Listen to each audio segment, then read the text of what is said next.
बेटा ऐसे ऐसे मीम्स देख के पूरा टाइम वेस्ट कर दिया, पूरा साल बर्बाद कर दिया और 2026 आ गया है। एंड वाओ, आज तो समृद्धि मैम बड़ी सी स्लाइड पर हैप्पी न्यू ईयर 2026 लिखकर लाई हैं, हमें विशेस देंगी, हमें ब्लेसिंग्स देंगी। तो बेटा अगर आपको ये लग रहा है कि मैं आपको हार्दिक शुभकामनाएं देने आई हूं तो आई एम सो सॉरी, तुम लोगों के लिए कोई हैप्पी न्यू ईयर नहीं आया है।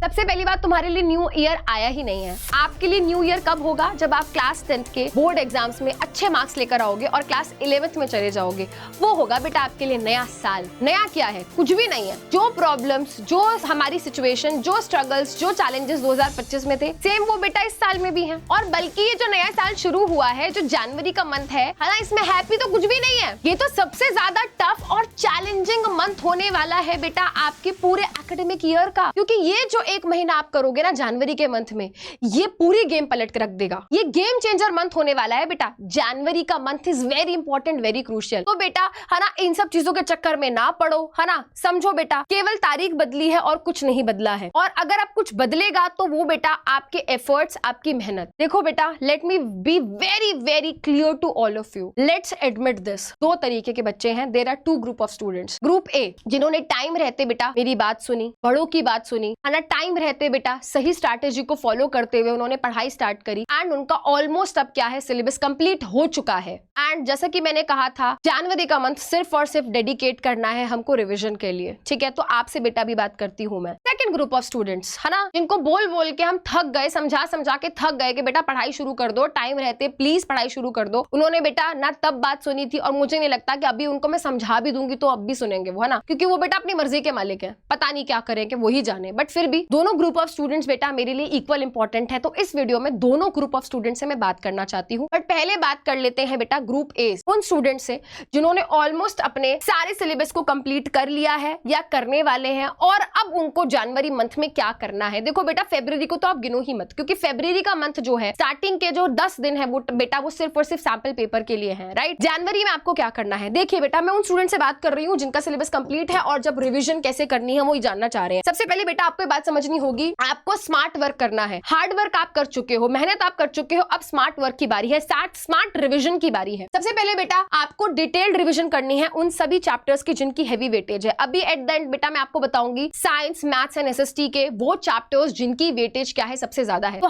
उन हाई वेटेज चैप्टर्स की आपको डिटेल्ड रिवीजन करनी है। डिटेल्ड रिवीजन का मतलब यह है कि एनसीईआरटी की एक एक लाइन आपको क्या है उस चैप्टर की पढ़ के जानी है और उनको अच्छे से क्या करना है, डिटेल में रिवाइज करना है। और बेटा रिवाइज आपको कैसे करना है, आप कोई भी चैप्टर पढ़ रहे हो तो आप उसको रिवाइज कर रहे हो तो आप चीजों को रिकॉल करोगे, साथ साथ बेटा अपने हाथ से माइंड मैप या फ्लो चार्ट बनाते हुए जाओ, ठीक है। अच्छा, उसके बाद बेटा आपके कुछ ना कुछ जरूर ऐसे टॉपिक्स रहे होंगे बेटा जो प्री बोर्ड्स में जहां पर आपने क्या करी होगी, जहां पे आपने गलती करी होगी, जहां पे आपके मार्क्स कटे होंगे, तो वो आपके क्या है, वीक टॉपिक्स हैं। उन वीक टॉपिक्स को आप आइडेंटिफाई करिए एंड उनको भी क्या करिए, अच्छे से उनको मास्टर करने की कोशिश करिए, ठीक है। चलो बेटा, रिविजन के साथ साथ सबसे ज्यादा इंपॉर्टेंट इस टाइम पर है बेटा वो है question practice. Question practice, question practice, question practice. जितना ज्यादा क्वेश्चन प्रैक्टिस करोगे बेटा उतना अपने आप को आप क्या करते जाओगे, पॉलिश करते जाओगे, प्रिपेयर करते जाओगे for your upcoming board exams. तो previous year questions very very important, at least पिछले 5 साल के प्रीवियस ईयर क्वेश्चंस आपको करके जाने हैं इन एवरी सब्जेक्ट। उसके अलावा बेटा सैंपल पेपर, सीबीएसई का सैंपल पेपर वेबसाइट पे अवेलेबल है। उसके अलावा बेटा है ना हमारे पास ये हमारे पास पीडब्ल्यू की ये सैंपल पेपर बुक भी है ना, ये भी आप देख सकते हो। सैंपल पेपर्स वेरी इंपॉर्टेंट बेटा। उसके अलावा बेटा एनसीईआरटी के क्वेश्चंस हो गए, सॉल्व्ड एग्जांपल्स हो गए, मिसलेनियस एक्सरसाइजेस हो गई बेटा मैथमेटिक्स में। तो ये सारी चीजें बेटा क्या है आपको बहुत अच्छे से करके जानी है। और एग्जाम्पलर प्रॉब्लम्स भी क्या है एक बार आप जरूर देख लेना कई बार, क्योंकि उससे भी क्वेश्चन आ जाते हैं पर्टिकुलरली इन साइंस। अब इस टाइम पे आपको कौन से ऐसे 5 या 4 पॉइंटर्स हैं जिन पे आपको फोकस करना ही करना है बेटा। आपको टाइम बाउंड टेस्ट देने हैं। मैं आपको सजेस्ट करूंगी बेटा जो फरवरी का मंथ है उसमें आप एटलीस्ट हर सब्जेक्ट के 2 से 3 टाइम बाउंड टेस्ट दीजिए, यानी कि जैसे 3 घंटे का आपका एक्चुअल पेपर होगा तो बेटा अपने लिए एक टाइमर, एक क्लॉक लेकर बैठिए, 3 घंटा सेट करिए, क्वेश्चन पेपर लेके बैठिए, बिना किसी चीटिंग के, बिना किसी ऑनेस्टी से बेटा क्या करना है आपको देखना है कि यार मैं 3 घंटे में पूरा पेपर कर पा रहा हूं या नहीं कर पा रहा, ठीक है। अच्छा, इससे क्या होगा बेटा आपकी आंसर राइटिंग की प्रैक्टिस होगी और आपको इस टाइम आंसर राइटिंग पे फोकस करना है कि कैसे मैं अपनी प्रेजेंटेशन को इंप्रूव कर सकता हूं जिससे क्या हो मेरे मार्क्स कटने के चांसेस कम से कम हो जाए, है ना। अब बेटा जब आप सैंपल पेपर देंगे या जब प्री बोर्ड का पेपर देंगे वहां पे मिस्टेक्स होंगी, है ना। उन मिस्टेक्स को आप आइडेंटिफाई करिए, एनालिसिस करिए और देखिए कि कैसे इन मिस्टेक्स को मैं रिड्यूस कर सकता हूं सो दैट ये मिस्टेक्स मेरे बोर्ड एग्जाम में ना हो। उसके अलावा बेटा शॉर्ट नोट रिवीजन करनी है, यानी कि जब आप कोई चैप्टर रिवाइज करते जा रहे हैं, है ना, चीजों को बोलते जा रहे हैं, रिकॉल करते जाइए, तो अपने हाथ से बेटा ना शॉर्ट नोट्स, फ्लो चार्ट्स बनाते जाइए। तो आपको बिल्कुल लास्ट मिनट जब आपको रिवीजन करनी होगी किसी पर्टिकुलर चैप्टर की, तो इससे आपको बहुत ज्यादा हेल्प मिलेगी। तो ये तो थे बेटा ग्रुप ए वाले स्टूडेंट जिन्होंने थोड़ी बहुत नहीं, मतलब काफी हद तक क्या है, सिलेबस कंप्लीट कर लिया है और इनको इन चीजों पे, इन पॉइंटर्स पे फोकस करना है। अब बात कर लेते हैं भाई ग्रुप बी स्टूडेंट से, है ना। देखो भाई, तुमने तो पूरा साल देखो टाइम वेस्ट किया है ना। मेरा स्पॉटिफाई का रैप ये रहा, है ना, मेरा पूरा साल ऐसा रहा वैसा रहा। बेटा तुम तो सिर्फ सोशल मीडिया के ट्रेंड्स में ही अटके रह गए, ठीक है। स्पॉटिफाई का रैप तो देख लिया, अब मैं तुम्हें तुम्हारा एक बार रिकैप दिखा देती हूँ। मैं बताऊं तुमने पूरा साल क्या किया। देखो तुम्हारा स्टडी रिकैप दिखाओ मैं तुम्हें, चलो मैं दिखाती हूँ। देखो ये है तुम्हारा study recap. This is what you did whole 2025।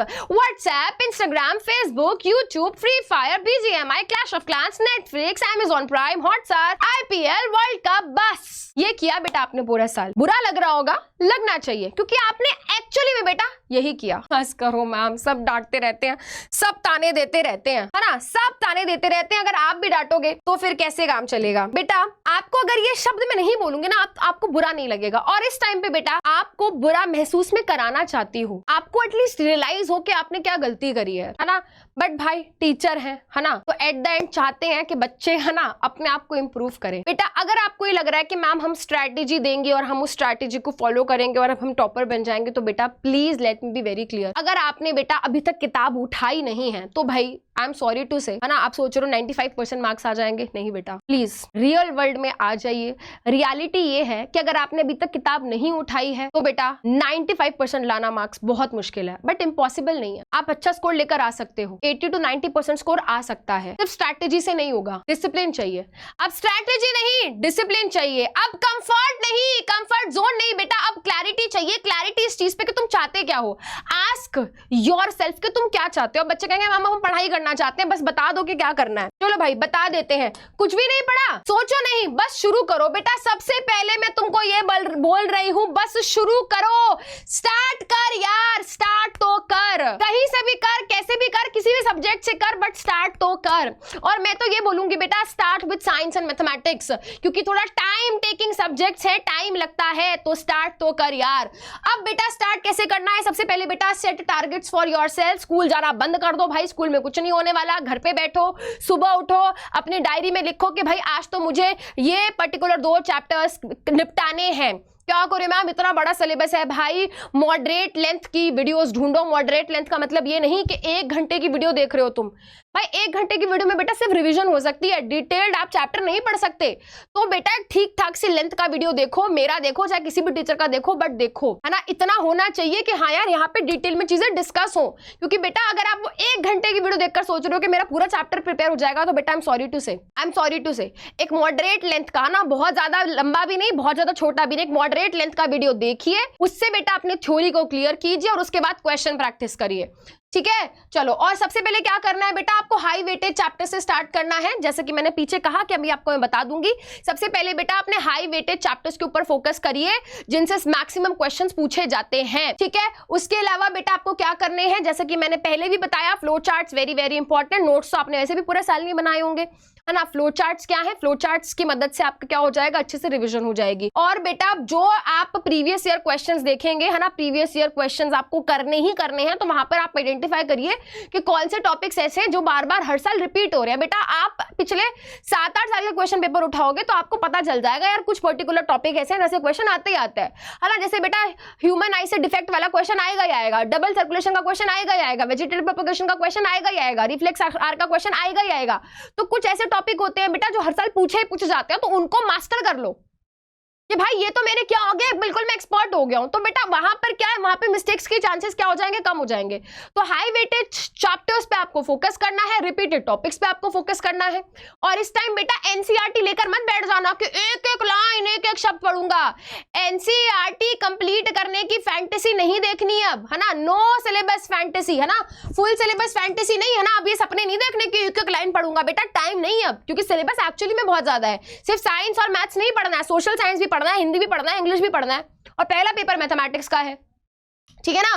तो 10 फरवरी के बाद तो बेटा भूल ही जाओ, सिर्फ मैथ्स ही पढ़ना है उसके बाद तो, ठीक है ना बेटा। ये बात समझ आई, हाई वेटेज चैप्टर्स के ऊपर फोकस करना है, ठीक है। और आपको अपने जो रिपीटेड टॉपिक्स पूछे गए हैं उन पे फोकस करना है। उसके अलावा बेटा वेरी वेरी इंपॉर्टेंट, जो रिपीटेड प्रीवियस ईयर क्वेश्चंस हैं वो एटलीस्ट 5 साल के प्रीवियस ईयर क्वेश्चन हर चैप्टर के आपको देखकर जाने ही जाने हैं। सैंपल पेपर्स में बता चुकी हूं, वेरी इंपॉर्टेंट बेटा, आपको भी एटलीस्ट 2 सैंपल पेपर हर सब्जेक्ट के लगाकर जाने हैं। और बेटा रिपीटेड एनसीईआरटी क्वेश्चंस होंगे बेटा जो एग्जाम में पूछे जाते हैं, ठीक है, ये बात समझ आ गई। मैं आपको बता चुकी हूं बेटा, नो फुल सिलेबस फैंटेसी, है ना, एक एक लाइन के पीछे अब नहीं पढ़ना, एग्जाम सेंट्रिक आपको पढ़ाई करनी है। आपने बेटा पूरा साल नहीं पढ़ा है, अब आप सिर्फ उन चीजों पे फोकस करेंगे जो एग्जाम ओरिएंटेड होती हैं। स्कूल जाना बंद कर दो, सुबह क्या करना है बेटा, थ्योरी पढ़नी है, शाम का टाइम आपको रिवीजन और क्वेश्चन प्रैक्टिस के लिए रखना है। इस टाइम पे बेटा, है ना, इधर उधर की कुंजी, रिफ्रेशर, ये वाली किताब वो वाली किताब के चक्कर में नहीं पढ़ना है। फोकस आपको सिर्फ और सिर्फ क्या करना है बेटा, एग्जाम सेंट्रिक कंटेंट के ऊपर करना है। और अभी भी बेटा अगर आप इन्हीं एप्स के चक्कर में, है ना, नेटफ्लिक्स इंस्टाग्राम के चक्कर में फंसे हुए बेटा, तो please come out of this distraction. ये सिर्फ और सिर्फ आपका टाइम बर्बाद कर रहा है, आपको बर्बाद कर रहा है। 1 महीना है बेटा, अगर इस 1 महीने में भी अगर आप नहीं संभले ना बेटा, तो फिर एक्चुअली में बहुत रिग्रेट फील करोगे आफ्टर सम टाइम। आ जाती हूं बेटा उन हाई वेटेज चैप्टर्स पर। अब बेटा ये देखो, हमारे साइंस के, मैथ्स के और एसएसटी के क्या है, हैवी वेटेज चैप्टर्स हैं। अब मैं एक बात बोल रही हूं, ध्यान से सुनना, ये वो चैप्टर्स हैं जो आपको बहुत अच्छे से प्रिपेयर करके जाने हैं, क्योंकि इनमें से कहीं से भी क्वेश्चन पूछ लिया जाता है। अब इसका मतलब ये नहीं है कि इसके बाहर से क्वेश्चन ही नहीं आएगा, पेपर आएगा बेटा, उन चैप्टर से भी क्वेश्चन आएगा। बट ये ऐसे है बेटा, अगर आप इनको पहले प्रिपेयर कर लोगे तो आपके काफी सारे मार्क्स पक्के हो जाएंगे, ठीक है। तो साइंस में बेटा life process, reproduction, light, electricity, heredity, carbon element, compounds क्या है बेटा, हैवी वेटेड चैप्टर्स हैं जिनसे बेटा काफी सारा क्या है, क्वेश्चंस पूछे जाते हैं। मैथ्स में अगर हम देखें, triangle, surface area and volume, statistics, trigonometry, linear equation in 2 variables, quadratic equation, circles, ये क्या है बेटा, ये हमारे हैवी वेटेड चैप्टर्स हैं। सोशल साइंस में बेटा हिस्ट्री, सिविक्स, ज्योग्राफी, इकोनॉमिक्स के बेटा ये क्या है, सारे कलेक्टिव चैप्टर्स मैंने लिख दिए हैं। नेशनलिज्म इन इंडिया हो गया बेटा हमारा, ठीक है। उसके अलावा nationalism in Europe, print culture and modern world, power sharing, federalism, political parties, resources and development, agriculture, mineral energy resources, development, sectors of Indian economy, money and credit, globalisation and Indian economy. अब देखो मेरी बात, sorry, ये chapters आपकी priority list पे होनी चाहिए। पहले आप इन चैप्टर्स को कवर करेंगे, उसके बाद आप नेक्स्ट चैप्टर पे मूव करेंगे, ठीक है। अब बेटा सबसे पहले डोंट पैनिक, है ना, हो सकता है मेरे आपको, है ना, मेरे वर्ड्स आपको थोड़े से हार्श लगे हों, थोड़े हार्ड लगे हों, बट बेटा आई हैव टू बी, क्योंकि अब इस टाइम पे आपको बेटा अपने कंफर्ट जोन से बाहर आना होगा, आपको अपने साथ स्ट्रिक्ट होना होगा और बेटा आपको बैलेंस बनाना पड़ेगा। This is the time, please stand up for your self, ठीक है। डिप्रेशन में नहीं जाना है, ठीक है ना, एग्जाम्स हैं, हो जाएगा, और अगर नहीं भी होता है तो दैट्स फाइन, बट एटलीस्ट एक बार खड़े होके मेहनत तो करने की सोचो, ठीक है बेटा। तो that's all for today and yes, a very happy new year to all of you, ठीक है भाई। मत कर लाला, हमारा क्या है, हम तो पहले से ही गलत रास्ते पे हैं बेटा, मत चलो गलत रास्ते पे, सही रास्ते पे आ जाओ बेटा, सही रास्ते पे आना पड़ेगा। और बेटा अगर तुमको ये मीम समझ आ रहा है ना तो बहुत गलत बात है बेटा, बेटा छोड़ दो इंस्टाग्राम, छोड़ दो कुछ महीने के लिए इंस्टाग्राम, छोड़ दो बेटा सारी चीजें, और please focus on your exams, ठीक है। अच्छा, कुछ बच्चे मेरे से पूछते हैं कि मैम जिन्होंने कुछ नहीं पढ़ा हम क्या करें, तो बेटा this is a board booster book, इसमें पूरी साइंस के जितने भी सारी थ्योरी है बेटा, उन सारे टॉपिक्स को हमने क्वेश्चन आंसर फॉर्म में पूरा रिवाइज कर दिया है। इस बुक के अंदर प्रीवियस ईयर क्वेश्चंस भी है, इस बुक के अंदर, है ना, सैंपल पेपर भी है, इस बुक के अंदर बेटा मोस्ट प्रोबेबल क्वेश्चंस भी है, जो मैं बोल रही थी कि जो हर साल पूछे जाते हैं, है ना। तो बेटा सारी चीजें यहाँ पर एक ही किताब के अंदर आपको मिल जाएंगी। रिविजन करने के लिए फ्लो चार्ट, माइंड मैप्स भी है, क्वेश्चन आंसर्स भी है, आंसर राइटिंग कैसे करनी है वो भी है, most important and most probable question जो एग्जाम में आ सकते हैं वो सब भी है ना। तो इसका लिंक भी मैं नीचे दे दूंगी, अगर आप इंटरेस्टेड हो तो you can check out this book. And at the end बेटा हमको कौन बचा सकता है, केवल हम, कोई हमारे काम नहीं आएगा, सिर्फ और सिर्फ हम हमको बचा सकते हैं। बेटा शुरू हो जाओ, that's all, thank you so much, bye bye.